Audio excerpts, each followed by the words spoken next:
Get instant access to your winnings with Cashcard Plus, Paddy's brand new card, available to use at ATMs, online or in shops. T&Cs apply. 18 plus. Gambleaware.co.uk. Hello and welcome to the Racing Post Golf Postcast. I'm Ian Wilkinson and it's US Open week, the second major of the year. As always, there are a host of potential winners and a bevy of betting markets to get stuck into with our friends at Paddy Power. Joining me today from the hub of his Weymouth-based operation is Racing Post golfing guru Steve Palmer, fresh from a 40-1 winner in last week's Lioness Open. Here on the sofa is my Racing Post sport colleague Joe Champion, and from Ireland we have the news and views of Paddy Power's Ian McLaughlin. So, Steve, we're off to Wisconsin to tackle a new course at Erin Hills, which is only 11 years old and has never hosted a professional tournament. So what sort of test can we expect? Hi guys, yes you're right Wilco, never staged a pro event, staged the 2011 US Amateur Championship, so we do have some small amount of form to go on. Jordan Spieth and Justin Thomas are two players that competed in that. It's a long course, 7,741 yards on the scorecard, and it will play even longer this week because we've had a lot of rain in Wisconsin, more storms forecast, so I think punters should be concentrating on players, plenty of power in their locker. The fairways are wide, it's 60-yard wide fairways, a lot of ground to cover, so I think it sets up well for aggressive sluggers. Yeah, lots of undulations, and like Chambers Bay the other year, not a tree in sight. That's right, yeah, I think that you've pinpointed the course that it's most similar to. It's a very unusual US Open, this, with there's no rough around the greens. We're usually used to players struggling in rough around the greens in US Open, but lots of runoff areas instead. So it's a big test of scrambling skills as well. And Chambers Bay in 2015 is probably the US Open most similar to this setup. It's got a feel of a USPGA really rather than a US Open, this one. We need to try and sort out who might be the most successful player in tackling these demands then. But before that, can we have a run through of the outright prices with Paddy Power, please, Ian? Sure, of course. Dustin Johnson heads our market at 13-2. Next in, Rory McIlroy 12-1. Jordan Spieth 12-1. Jason Day 14-1. John Rahm 18-1. Ricky Fowler 20-1 and 22-1 bar. It's pretty congested at the top of that market, isn't it, Steve? Who's your best bet for a winner? I think Adam Scott will win his second major title this week. He's already got a green jacket in the wardrobe. He almost won the Open Championship in 2012. And US Open record is solid. The closest he came was at Chambers Bay in 2015. He finished fourth there. And I think he'll relish this, similar test. I like the way he's prepared for the tournament. He's changed his schedule this year to play more golf in the build-up to majors. Yeah. And he seems to have sort of honed his game into perfect condition. His ball striking last week in the St. Jude Classic, it was imperious. It was close to perfection at times. It didn't putt well, the putts didn't drop, but ball striking wise, I think he's absolutely peaking for a serious tee to green test. I see Scott churning out greens in regulation with ease at Erin Hills and making par after par and being too solid for the rest over 72 holes. Temperament's obviously a big thing with golfers, and we're often veering away from potential hotheads, but Scott's the other end. Sometimes I think that he looks perhaps a little bit too laid back when it comes to these big tournaments. But do you see that as a big asset? Absolutely. I think he's very calm and carefree, but I think having Steve Williams on his bag is very helpful. Steve Williams who obviously had so much success with Tiger Woods.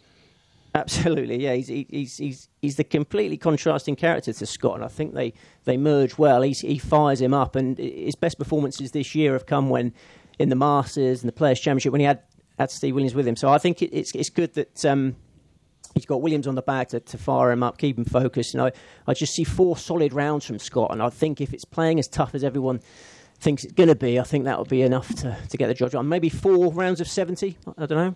So, maybe a bit ambitious. Yeah, so Steve's going for Adam Scott. Joe, what are your thoughts? I put him up for the players and he didn't perform at all there, but I like Justin Thomas once again. Steve's already mentioned the importance of being a long hitter around Erin Hills, and he fits the bill a lot more than most.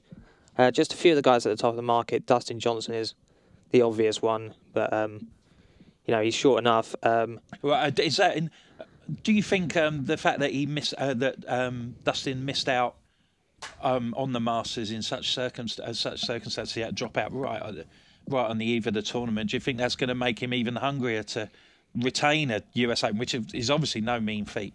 I'm not convinced it should have that much effect on his desire either way. I mean, he wants to go and win major championships. We know that, but I wouldn't be backing him at the price necessarily. Thomas has had a great year, though, hasn't he? We haven't had a successful US Open defending champion for a while, have we? Yeah. I think 26 years ago, Curtis Strange. Yeah. Not the stats don't look good for him in that respect, and probably not great preparation on Monday night, is it? Watching your missus give birth on a Monday night of a major. He didn't get to Erin Hills. What's happened to the nappy factor, Tuesday. Steve? Come on. Well, no. I like it when they get it all done and dusted. Just a little. You bit like a little bit of a break? Yeah, I do. Yeah. No, I don't like the way he was a bit sluggish getting there, but I don't know. It's just the prize, isn't it? I mean, he's overwhelming favourite. He's the right favourite, and the course looks right up his street. But 8-1 just didn't excite me enough this week. So I'd be in agreement with that, I think. Sorry, you were saying about Thomas. He's had a good year, hasn't he? Really emerged this year. He was fantastic in the earlier part of the season. He won 3 times. He tailed off a bit, but he's that sort of player that he can just switch it on when it comes to it in a major championship. He's 32nd in the US last year. He's not had a lot of experience in majors, but he's definitely a better player now. Steve mentioned his US amateur performance. He actually was knocked out in the second round of the match play, but they have 2 rounds of stroke play. He shot 68 and 70, so he was up towards the top of that leaderboard. Second round when they're jar, I wouldn't worry about that. I think second round, I think it was only Peter Uline in this field who did remotely good in the match play element. He got the quarterfinals, but it's nice for him to have some course form in the book. And I think Justin Thomas has got every chance. I think that's a good tip. He was tied 4th last time at the Memorial as well. So. Yeah, decent recent form. So you like Thomas. Ian, where's your money going? This is quite awkward now because the guy you've been denigrating for the last 5 minutes is actually my top tip, and it's Dustin Johnson. That's fine. We're a broad church. We weren't denigrating. No, I think that's fair. It's just the price. You excited about the price, Ian? I like 8-1. I'm happy enough with 8-1 out there with him. Like he was 5-1 a couple of weeks ago, and obviously that didn't do too much for him. But he's starting to get out now to a backable price again, I think. Obviously, defending champion. I think you can forget his performance at the Memorial Tournament, which kind of pushed his price out. I think he was +3 through his front 9 and kind of had one eye on Erin Hills. You were saying that the build-up wasn't great, but like since the Saturday after Memorial, he was at Erin Hills for 3 or 4 days with Jim Furyk and a couple of other US players trying to get a feel for the course. It must have given him confidence playing with Jim Furyk. I just think he was smacking about 80 70 yards past, yeah. of course. Yeah. He spoke very positively about the course, didn't he? He likes the course. Yeah, I mean, like Steve suggested, I mean, you can't argue with the qualities that Dustin Johnson has as a golfer. I just think that 8-1 is a little bit skinny for my liking. Yeah, but with Steve had mentioned the Chambers Bay, like the correlating courses here I was looking at was like Chambers Bay, Whiston Straits. You all remember 2010 where he should have really won that USPGA at Whiston Straits, and then he had the obvious 3 put at Chambers Bay where he was. I say he was long odds on when he hit that missed the gimme, into the green for the 12-footer. Yeah. And he missed the one coming back for the playoff. I just think with the wider fairways, like he leads the tour on strokes gained off the tee, and obviously it's a very potent weapon when the rain comes for him as well. Yeah. And his with 4 par 5s as well this week. He's second in par 5 scoring average with a figure of 4.49. So. If the par 5 opportunities increase, obviously I think his chances increase with it too. So I think he can almost bludgeon this course into submission over the next 4 days. So you're quite happy to go with the favourite then, Ian.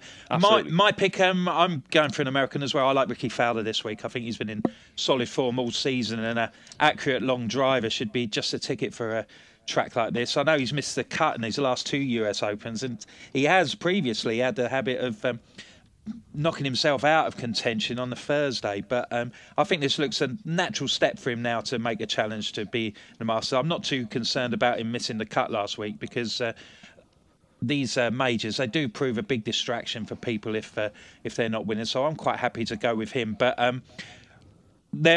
it's a deep board, and there should be some value a little bit further down the list. So if we can now talk about people a bigger price who could make a big impression. Joe, I'll start with you. Who's your fancy at perhaps more of a working man's price? 80-1. It's one that I know Steve likes as well, and it's Billy Horschel. He's another guy. He's not a massive driver, but he hits it a fair way, and it speaks to his character that he was able to shrug off several missed cuts and then go and win the Byron Nelson recently. Yeah, he's got a decent US Open record. You know, he's tied 4th behind Justin Rose at Merion in 2013, and he's been in the top 30 ever since. So I think, he's a definite each way bet at 80s. And he's a greens in regulation machine, which is which tends to be a key stat in these US Opens, doesn't it? Yeah. So you like Horshaw at 80 to 1. Very good. Steve, what about you? Yeah, Horshaw's got a great chance. Played well last week as well. Finished 4th Institute. Four birdies he finished with the sneaker and each way place, which was very nice. But if you want somewhere around the 50 to 1 mark, is that a big enough price for you? Yeah, absolutely, mate. Yeah, that's big enough for me. I think Louis Oosthuizen and Thomas Pieters, they're both available at 50 to 1 now. They've both got a serious chance of entering the equation. Oosthuizen, major champion already, won the 2010 Open. He's come close in stateside majors too. He seems to rise to the big occasions. He lost a playoff to Bubba Watson for the 2012 Masters. Second in the 2015 US Open at Chambers Bay. That's a key piece of form. Yeah. He's got the power. He's got the touch around the greens that you'll need at Erin Hills. And his recent form is encouraging. He's runner-up at Sawgrass a month ago. Lost to Siwoo Kim in that. So Oosthuizen I can see going well at a price. He's a big game player, isn't he, Oosthuizen? Absolutely, yeah. Nothing phases him. I mean, the fact he's never won in a stateside event is remarkable, really. But as I say, the big stateside events seem to get his juices flowing. Thomas Pieters is the other one at around the 50 to 1 mark. I get very excited about Thomas Pieters. He's not yet a major champion, but he's only played in 3 of them, and it won't be long before he becomes one, in my opinion. The way he turned up at Augusta in April. Masters debutant and finished 4th. I mean, that was so impressive. Yeah. And his Ryder Cup debut, obviously, I've never seen a better Ryder Cup debut than what he produced last year. To win 4 points in a team which got thrashed 17-11, it's a remarkable achievement. I think Pieters is the absolute dog's kahunas. I think this course is perfect for him. He's got that precious combination, power and touch. He's a great driver and a great putter. You'd be surprised that there's not really that many people that have got that combination. Yeah. And I think Erin Hills is a great fit. So Pieters and Oosthuizen at prices. Okay, and Ian, you got one a little bit further down the list? I have 2 actually myself. First one is Byung Hun An. 23rd last year at Oakmont. This is his 4th US Open start. He was the 2009 US Amateur Champion. I think he's somewhat coming under the radar this year. He's having a very strong year in the PGA Tour. His last three of his last 4 were 5th at the Byron Nelson, 6th at the Phoenix Open, and 8th at a wind-swept Wells Fargo. And it was looking through his tee to green stats for the last 6 weeks, and what kind of brought me to him was he's 5th in strokes gained tee to green, 18th in strokes gained off the tee. It's obviously a big weapon this week. 5th in strokes gained approach. So obviously his iron play is in good shape too. 3rd in greens in regulation, 18th in proximity to the hole, 5th in scrambling, obviously another key aspect of US Open, and 2nd in bogey avoidance, another one. I think these are elite level ball striking statistics, and he also ranks in the top 30 in putting in the last 6 weeks. So I think that strikes me as just an all-round game which could be suited to the test of Erin Hills. Still 25 years old. Like, he won at Wentworth when he was 23, so he proven he handles the big occasion. This is obviously another step up, but I think he can handle it and go well at 3-figure price. Yeah, and the other? I just agree with Steve's one. It's actually Louis Oosthuizen. I'll just add a bit to Steve's one. Sorry, one sec. Just at the Chambers Bay, like, he was, if you remember, he shot 77 in round 1 of that Chambers Bay US Open. He played the last 54 holes in 11 under par, which was incredible stuff. And linking back to the Open win in St Andrews, like with the shaved greens and the runoff areas that they have there too, I think he'd be comfortable with if he does get in a spot of bother, missing greens around here too. The other stats there that caught my eye were this is kind of a 6-week kind of portion I'm breaking down into. So he's 1st in bogey avoidance, 1st in par 5 scoring, 1st in scrambling, 14th in strokes gained approach, and 15th in strokes gained off the tee. Again, and that's just all mixed in. You're looking for that sort of driving, strong iron play, scrambling, putting, be able to play well in the par 5. So I think it's going to be an all-round test, isn't it? Big time. It's going to test every aspect, and if you're ranking highly in all those statistics, I think you're going to go pretty well this week. Okay, so there's a lot of love for Louis Oosthuizen. I'm going to throw another one in. Shane Lowry, I think he's in some decent form. He was 6th at Wentworth and 15th at Memorial. His driver's been doing the business. He's been solid off the tee in the last few weeks, and I think he 2 reasons why I like him. I think he led last year and finished 2nd after bit of a slip up towards the start of his round, and which Dustin Johnson took advantage of. But that gives him a taste of what it's been to be like in a contention on a Sunday at a major, and he was top 10 the year before. And I also think he could flourish if the conditions get tough. If we have a bit of rain and the wind gets up, that's not going to faze him at all. So I think he's a big runner at around 50-1. OK, so it's time for a quick break. And when we return, we'll have a look at some of the other eye-catching markets that are available with Paddy Power this week. Check out Paddy's new VIPP Club. Get a £10 free bet every week when you place 5 bets of £10 or more. Max £10 bonus per person per week. Excludes shops. Selected odds. Conditions and exclusions apply. 18+. BeGambleAware.org. Hello and welcome back to the Racing Post US Open Postcast. I'm Ian Wilkerson and I'm joined by my colleagues Steve Palmer and Joe Champion and Paddy Power's Ian McLaughlin. We've heard who the lads fancy to claim the second major of the year, but there are a host of other markets to get our teeth into. The big ones are the top American and the top European, and so we'll have a look at those and then we'll see the best of the rest. So can we have a brief rundown on the top American market, please, Ian? Of course. Dustin Johnson heads this market of 5-2. Jordan Spieth next in 11-2. Ricky Fowler 9-1. Justin Thomas 16-1. Kevin Kisner 18-1 and 20-1 bar. Now you've already said that you like Dustin Johnson to be triumphant this week. Is there anyone else you think might be a good each way poke in this market, Ian? I do. A big price as well. Lucas Glover. I think you can get something like 125, 151 out there in this market alone, let alone in the outright betting. He was 2009 champion of Rain Soft and Bethpage Black. He has missed a cut in his last 4 US Opens, but his form had tailed off in the period between those 4 years. He's got to come back to form in the last 18 months to 12 months. He's an elite ball striker. Like he's, again, going back to the stats aspect of it all, he's 8th in strokes gained off the tee, 13th in driver and distance. Obviously, softer conditions would be to his advantage there.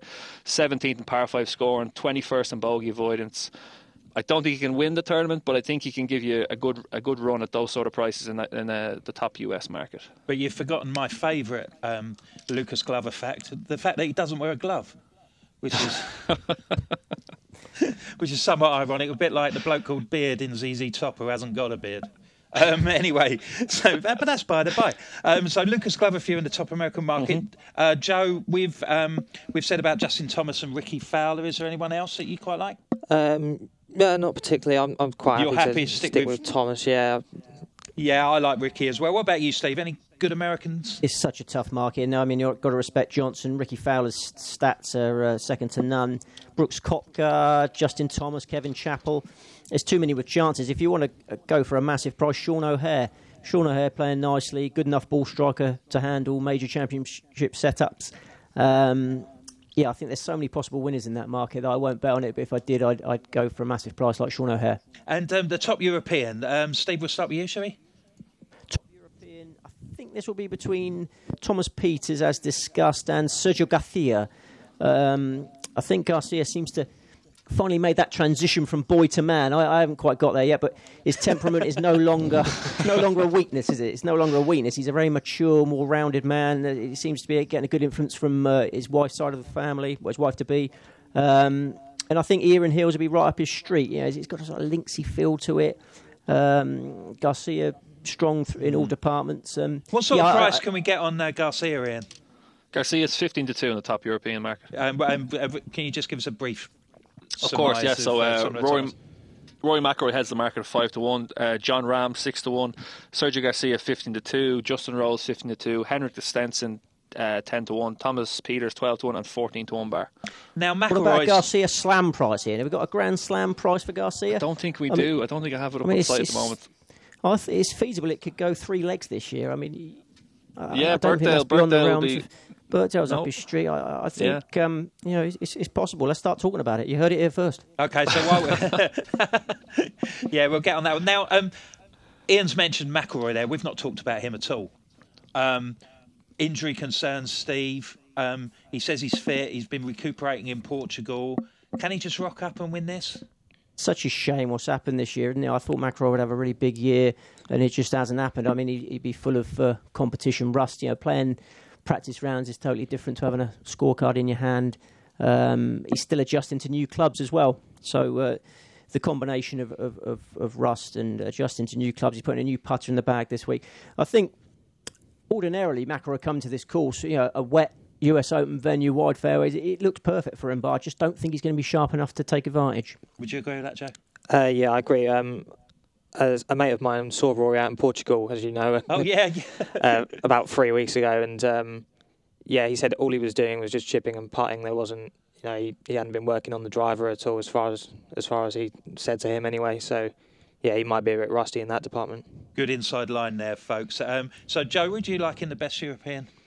I agree with Garcia. It's not a market I'll get involved in, really. But with, McIlroy looks vulnerable. John Rahm, fantastic talent, but he's a bit of a hothead, I think. So I want to see him do it on a major stage before I could think of backing him. Yeah, I've talked about Shane Lowry's. I think he's going to have a good week this week. He's 20-1 in that market. I think he's worth an each-way poke. But it looks like there could be better bets elsewhere then, Steve. So in the tops markets, what's your pick of the bunch? Yeah, I try and focus on the markets where there's less possible winners, and top Frenchman and top German are the two most appealing betting propositions for me. Alexander Levy he won the China Open in April. Really got his act together lately. He got a new coach, Pete Cowan, a very good coach. Yeah. He's been working with him. Levy's been playing well. He's got the power to handle a soft Erin Hills, and he's got Gregory Baldy and Joel Stolter to beat. I've gone right off Baldy lately. I think. He looks very fragile, and Joel Stolter is making his major debut. So Levy at odds against to beat those two was a nice price. And then the other one was Stefan Jaeger for top German. That's a two-runner market. Martin Keimer is the hot favourite. But Jaeger's in the form of his life. He's won twice on the Web.com tour in the last month. And he'll be going in there with nothing to lose. I think it's a closer contest than the odds suggest. Yeah, so you'll be hoping that Jaeger doesn't bomb then, Steve. Oh, very good, Wilco. That's why they pay the big bucks. Yeah. Joe, pick of the tops. Top Swedish market. I want to take on Henrik Stenson, and the two feasible options are Alex Noren, and the one I like is David Lingmer for 11-2. Stenson, he was playing pretty poorly, and then he came back to. He had a decent Wentworth, but then he absolutely bombed when he was favourite for the Nordea Masters a couple of weeks ago. And, odds on. It's been a funny old year, hasn't it? I wouldn't want to support him at odds on. Noren's probably the man to beat in my eyes, but, his US record's not great. And Lingmer for 11-2, he's been solid. 2 top 20s in his only appearances and 4 top 20s in the last 5 weeks on the PGA Tour. So you like him at 11-2. Ian, what's your pick of the tops? It's in the top Asia market, and it's Ben Onan again. Yeah. I won't go through. It's always been listed in the best outsiders, but I think Hideki Matsuyama is a bit vulnerable at the front of this market. Yeah. He's been in terrible form the last 3 months, so I think he's recorded 1 top 10, maybe 2 at most. So what price is Anne in this market? Anne is 9-2 with us, but there's plenty of 6-1 elsewhere as well. So obviously, for obvious reasons, I'm under him in this market. You can get 3 1/4, 6-1. I think it's probably one of the best each way bets of the week with the likes like there's Siwoo Kim in there, but then when you get further down, I know Wee Kim played well last week at the St. Jude, but there's a lot of dross in there too. So I think it's 6-1, 3 places. I think it's a cracking each way bet. Okay, I'm going to go for. I've said about Lowry. I think with the misgivings about McIlroy's fitness, I think 3-1 him to be top Irishman. I think that's a decent bet. But my main one will be Tommy Fleetwood each way for top Englishman at 12-1. He's a good green and regulation performer. And I think that's definitely going to be a recipe for success this week. I don't think this is a particularly strong field. Predictably headed by former champion Justin Rose, and then Paul Casey's right up there, who I think I'll go to my grave backing for majors, although I'm not going to do it this year. I think Fleetwood, each way 12-1, that could be a good bet. So before we go to another break, we do like to have a chat about first round leader. It's always a favourite on these postcards. So, and Steve, I know you've got a couple of fancies at big prices. The first round leader market quite interesting this time. I was close to having an outright tickle on 2 players, Jordan De Bruyne and Andres Romero, which is probably too ambitious to back them to win over 72 holes, but I think over 18 they've got a squeak. And they've both got really early tee times. And De Bruyne's out first, 12:45 our time, and Romero's in the second group out. Do we fancy that it's going to be players who are out early who are going to get the better of the weather? Well, I think we've got storms overnight, haven't we? So they should have a nice soft course waiting for them in the morning, calm conditions, and they should be able to make hay. And De Bruyne is the local man. He's played a lot of amateur golf at Erin Hill, so he can quickly adjust to the track. Yep. He was low amateur in the 2015 Open at St Andrews, if you remember rightly. Finished 6th there, so he's shown he can perform in a major arena. Finished 2nd in a Canadian Tour event the other day. I can see Brugge firing in a competitive first-round score. And then Romero's a very interesting runner, 14th at Chambers Bay in his last crack at a major. He seems to like major competition, got a good record on tough tracks. And he used to be a world-class youngster. I remember many moons ago, during the war, not quite that long ago. I used to think that Andres Romero had the world at his feet. I thought him and Martin Keimer at the time, they were the two youngsters I had my eye on as going on to big things. And Keimer obviously has, but Romero never did. But he's qualified for this like he did for the Chambers Bay one. And I think 300 to 1 for first-round leader. Yeah, every chance. Yeah, come on. Worth a poke. Late bloomer. Joe. Early bloomer and then had a little break and then bloom again. Brooks Koepka for me. Yeah. We know how good he can be. He's another one of these long hitters that should fare well around here. He's 40 to 1. That looks like decent each way shout. He's got another of these morning tee times, so he should enjoy the conditions. And he's shot, in his last 6 tournaments, he's shot 5 opening rounds in the 60s. So you like Brooks at 40. Ian, first round leader. I'm not going to get massively involved in this market. I'm already heavily invested in about 12 of them. So, but I'll have a small tickle on Jamie Lovemark. He takes the early tee time angle, a bomber. Again, he's one of these that probably can't win the tournament, but he can get off to a fast start, I think. And I think he's 100 to 1 with those 7 places. It's probably a decent bet. Right, okay, and I'm resisting the urge to back Charlie Hoffman, even though we did swerve him for the Masters, and then he did the business, which was a bit gut-wrenching, being as we'd put him up for 400 tournaments before that. I'm going with, I gave you another American there. I'm going to go with Jason Duffner each way at 50 to 1. 6 of his last 9 opening rounds have been in the 60s, and two of the others that weren't were at the Players and the Masters. He made a great recovery to win at Memorial a couple of weeks ago after shooting 77 on the 3rd round. And although he'll never show it, he's got to be buzzing after capturing that win. So I'll be going for him each way at 50 to 1. So there's plenty of top tips there. And after the break, it will be time for everyone on the panel to nominate their best bet of the week. Check out Paddy's new VIPP Club. Get a £10 free bet every week when you place 5 bets of £10 or more. Max £10 bonus per person per week. Excludes shops. Selected odds. Conditions and exclusions apply. 18+. BeGambleAware.org. Welcome back to the Racing Post US Open Postcast. I'm Ian Wilkerson. I'm joined by my Racing Post colleagues Steve Palmer and Joe Champion and Ian McLaughlin from Paddy Power. And now it's time for the best bets of the week. This will not be beaten. Well, Steve, it's your tune. You better start. Well, I'm tempted to say Adam Scott each way because I can't see him finishing outside the top 8. But I think a safer bet is Jordan the Brugge to win his first round 3-ball. It's the first match out, 12:45 p.m. UK Ireland time. And he's up against 2 of the worst players in the field, in my opinion. Taylor Gooch and Kevin Doherty. Obviously, I had to do that 156 runner player guide that was in the paper today. And you get to players like that and you start and you think, why am I even bothering? You've got absolutely no chance of doing anything. And trust me, those 2 have got no chance. And the Brugge is a promising player, competing on home turf. He did well in the Open, as I said. So, and the Brugge should be well on to win that. Do you know, have we got a price for that? I've seen 11 to 10 floating about. Yeah, I'd make it about 4-7. Right, okay. So about 11 to 10, but we'll just check that out before we go off. Joe, best bet of the week. Already talked about how much I fancy Justin Thomas for this, and he's 7 to 4 to finish in the top 20. That's a fair enough price.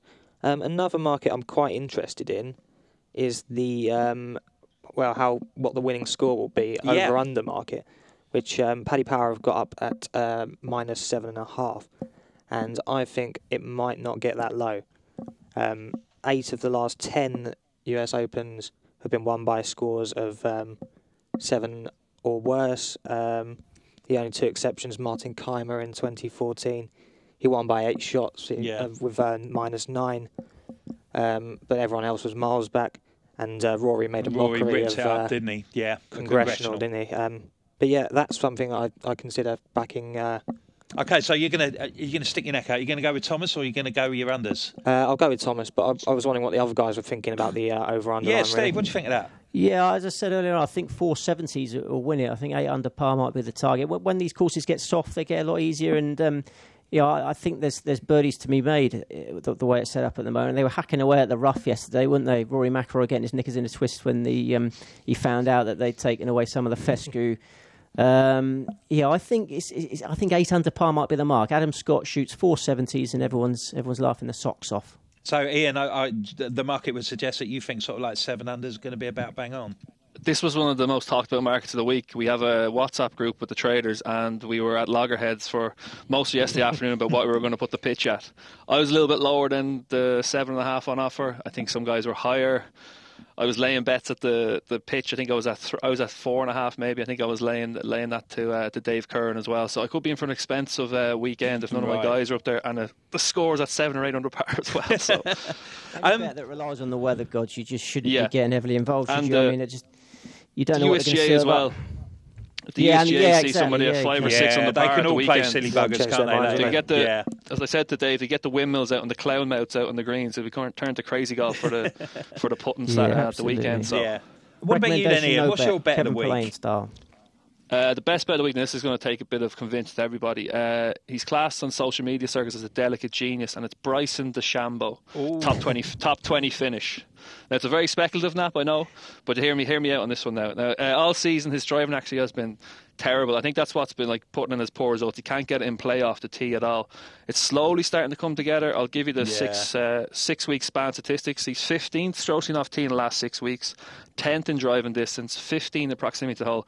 One stat that kind of caught my eye here was he ranks 3rd in proximity to hole and shots measured 200 yards and above, which you're going to have plenty of these over the course of the week if there's no run on the fairways and everything like that. So he's missed a few cuts of late though, hasn't he? He has missed a few cuts, but he played well. Obviously, he had to qualify to get here the day after the Memorial Tournament. I think he shot 11 under par for the 36 holes. So, like, he's playing okay. Like I was waiting for somewhere where he got a lot of room off the tee because his iron play is still very, very good. He just never has a chance to show that off when he's in the rough and the trees constantly week in, week out. So, I think I saw prices of around 14 to 1 for a top 20 finish. I think that's very, very overpriced. Now, it's obviously a speculative nap, but I think he can go quite well under the radar this week. 14 to 1, Bryson DeChambeau in the top 20 for Ian. Then I'll go for my best bet. I'll go for Masters champion Sergio Garcia to be top Spaniard at 11 to 8. He's a solid US Open performer, and although it's a new course, I think his experience could be key against his 2 opponents. John Rahm is an amazing talent, and he's going to be a major winner, but I don't know whether that's as imminent as some other people think. And although Rafa Cabrera Bello has posted some decent finishes both in America and on the European Tour this year, I think this is a course that's going to suit Sergio down to the ground, and he can have a big week. So just to outline then, if you're going to do the Yankee, we've got Nybrugger to win his free ball from Steve around 11 to 10. Joe's gone for Justin Thomas to finish in the top 20 at 7 to 4. Ian's gone for Bryson DeChambeau to finish in the top 20 at 14 to 1, and I'm having Garcia to be top Spaniard at 11 to 8. So that's it. We wish you well with all your bets this week. Don't miss Thursday's football postcast on the Confederations Cup, and of course keep an eye out for all sorts of stuff going on as we approach the start of Royal Ascot on Tuesday. And don't forget to rate the postcast and subscribe on iTunes, and tell your friends as well. Thanks everyone. Thanks for everybody on the panel. Thanks to Joe, Steve and Ian. And we'll be back next month to talk about the Open Championship. Get instant access to your winnings with Cashcard Plus, Paddy's brand new card, available to use at ATMs, online or in shops. T&Cs apply. 18+, gambleaware.co.uk.